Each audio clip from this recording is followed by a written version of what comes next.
Hi everyone, this is Peter McPhail with Lifestyle Properties of Maine. Thanks for joining me today. I am in the town of Carroll Plantation, Penobscot County. The town of Carroll is about 140 people here, so there's not a lot going on. If you're looking for privacy, you're going to like what the property we're looking at today. We've got roughly 89, almost 90 acres of land with an off-grid cabin. We are on, behind me you'll see the Dipper Pond Road, and we are 4 miles in off from Route 6. So easy stretch of highway to get here, but you're far enough off the highway. Plenty of buffer here, so you won't have any road noise. The property does have a couple thousand feet on a seasonal brook. We'll try to hike in and take a peek at that. Hey, before we walk around the property, if you're new to the channel or if you've been here for a while and you haven't subscribed yet, please do. Give us a like and subscribe. Let's go check out the property. All right, guys, here is the seasonal brook I was talking about. Runs a couple thousand feet through the property, roughly. So what you'll find is in the spring, you'll have a really good flow of water here throughout early summer. And then as you get into the late end of the summer, early fall, if we haven't had a lot of rain, then the water level here will be quite low. But you can kind of see, you can get the idea from the bank here, how high the water would come up during springtime. Let's go and take a look at a little bit of the timberland here. So what I wanted to show you guys, some of the timberland here. So the 89 acres, nearly 90, out of the total acreage we have, about 10 acres will be in softwood forest. So about 10 acres of softwood, and it pretty much follows the brook that flows through the property. And what you're finding, what I'm finding in here, guys, quite a bit of hemlock, a little bit of fir and spruce. Got a really massive spruce tree here. Gosh, I bet you this thing's 60 feet tall. But very impressive tree here. We're coming up on the brook again. It's a pretty spot, very peaceful in here. Easy to walk through along the brook. Looks like a deer's been coming through here or something. And then we are starting to transition a little bit. I talked about the 10 acres being softwood, and then we've got about 78 acres of hardwood forest land. So you'll never run out of firewood to cut. If you need to cut firewood, you'll have it. The owner did do a selective harvest back in 2016 on about 40 acres of the land. So I've gotten into the hardwood forest, and I'm running into some white birch and some yellow birch. There's a nice aspen right here. Definitely looks like I'm on some sort of game trail. Oh, we've got a big moose track right here. I don't know if you guys are going to pick this up on the camera. There's a moose track right in the center there. Just come down through. It'd be nice if I get him on film for you guys today, but that would be kind of rare. So the elevations here are about 380 feet above sea level to 520 feet above sea level. Let's talk a little bit about the Dipper Pond Road.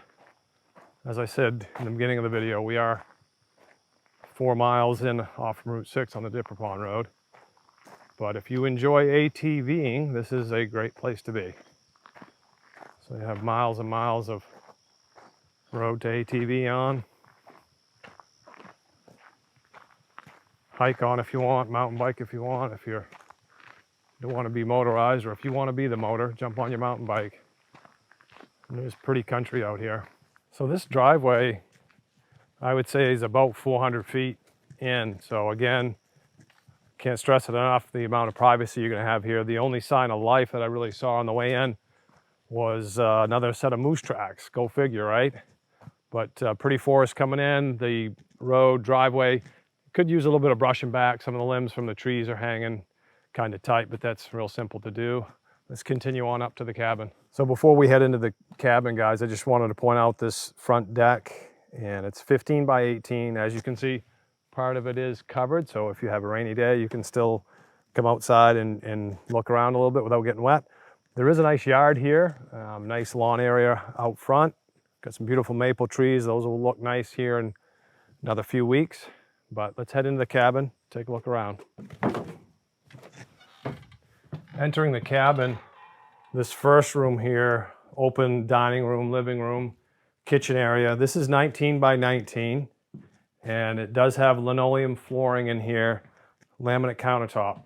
There is a dug well for the property, and you can see a hand pump over here on the kitchen cabinets, on the sideboard underneath the kitchen cabinets. We do have a gas refrigerator here and a gas stove over on that side.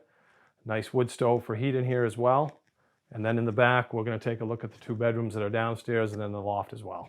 This first downstairs bedroom is 9.5 by 11.5. Apologize for the darkness, guys. We don't have any lights here in this cabin. As I said, it is off-grid.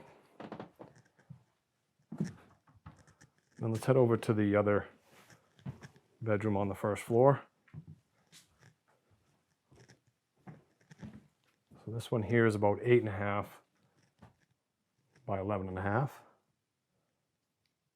And then both of the bedrooms have carpeting on the floor. I'm going to head upstairs and look at the loft area now. So come up to the loft area, and as you can see in the living room, there was a pull-down set of stairs, but in the back of this loft area, there is another set of stairs that go out as well. So you get to the top of those stairs, come out towards the front. There's a small room here. I think you could finish this off into a closet. So you could have a couple more bedrooms here upstairs, but let's head down to the other end of the loft. So this is the other loft bedroom, and that door is the one I was talking about. That goes to another set of stairs, so give yourself a fire escape. You do need to finish upstairs, finish insulating, and then put up some wood here. But let's go take a look around the outside of the camp. Coming out of the camp, out back on the front deck. So there's one of the outbuildings, that shed there. And then we do have another shed there. Let's walk out back and take a look around. They do have a shower house that they've never set up. And then you do have an outhouse as well. So just a privy. You could put in a well and septic if you wanted to. Now that's the set of steps that are coming down from that upstairs loft. This is T111 siding here with the metal roof. A couple of white birch that are leaning over, guys. There's your propane tank for the refrigerator, the cook stove, the metal Vestas chimney. And the camp sits on blocks. You can see some pressure treated blocks there. So you have a combination of some blocks and concrete block and wood block, a little bit of both underneath. It is raised up, so you are getting some ventilation under there, which is good. I wanted to point out to you guys, this is the dug well. You'll see off the back of the cabin, this plastic tile that sticks out of the ground. That is the dug well piped into the cabin. So the predominant soils here on the property, you have Herman sandy loam. It's about 32 acres of that. You can do some gardening there, but you're going to run into a lot of stones. So it'll be a little bit of work to get that to happen. And then you have Peru Colonel Marlowe Association of about 25 acres. And again, it's going to be a stony soil, which is not uncommon here in Penobscot County. So the area itself, this is a nice recreational area. You're within striking distance of the Grand Lake chain. And then you also have Pleasant Lake to the east of us. And then a little further out Route 6, you have East Musquash Lake. And East Musquash Lake is about 800 or so acres. It has a maximum depth of around 62 feet. It's a nice lake. It has a small boat launch there. You can fish for both your cold water species like brook trout, your landlocked salmon. If you like smallmouth bass fishing, you'll find that in sections of the lake as well. Good swimming area. Another interesting piece there, it sits right on Route 6. There is a nice rest area there. When we were growing up, we used to travel from Lincoln down to Perry to see my grandparents, and that was our rest stop for myself and my two brothers. So that was one of the rest stops. I think my mother had us on Dramamine most of the way though, so we were well behaved under the Dramamine. So anyways, great recreational area here, guys, whether you like to ATV. If you like the outdoors and you like peace and quiet, the only thing I'm hearing right now, you guys can't hear it because the mic's not going to pick it up, but crickets and birds, that's about it. No road noise. If you're coming from the city, you're not going to hear anything like that here. Let's talk a little bit about the location here as far as your major shopping goes. Is the town of Lincoln, about 5,500 people there, but you're going to find a Walmart, hospital, all other kinds of restaurants and shops that you'd be looking for, Dunkin' Donuts. That's about 50 minutes away on west on Route 6. It's about 33 miles. The city of Bangor is about an hour and 45 minutes away, about 81 miles. If you're coming up from Boston, it's going to take you roughly 5 hours and about 320 miles of driving. So nice location. It's going to take you a little bit of a drive to get here, but it's well worth the drive just for the privacy and the peace and quiet. So let's wrap up the video, folks. The cabin here was built in 2004. So we have 2 bedrooms on the main floor plus your sleeping loft upstairs. The property consists of 89 plus acres with 1,000 feet of road frontage on the Dipper Pond Road, and then approximately 2,000 feet on that brook. The yearly taxes here are $914 for 2024. Part of the property is in tree growth tax status. If you're not familiar with that, please reach out to us. There's a lot of misunderstandings about that program. The asking price here is $159,900. This has been Peter McPhail with Lifestyle Properties of Maine. Thanks for joining me today, and we look forward to seeing you guys again real soon.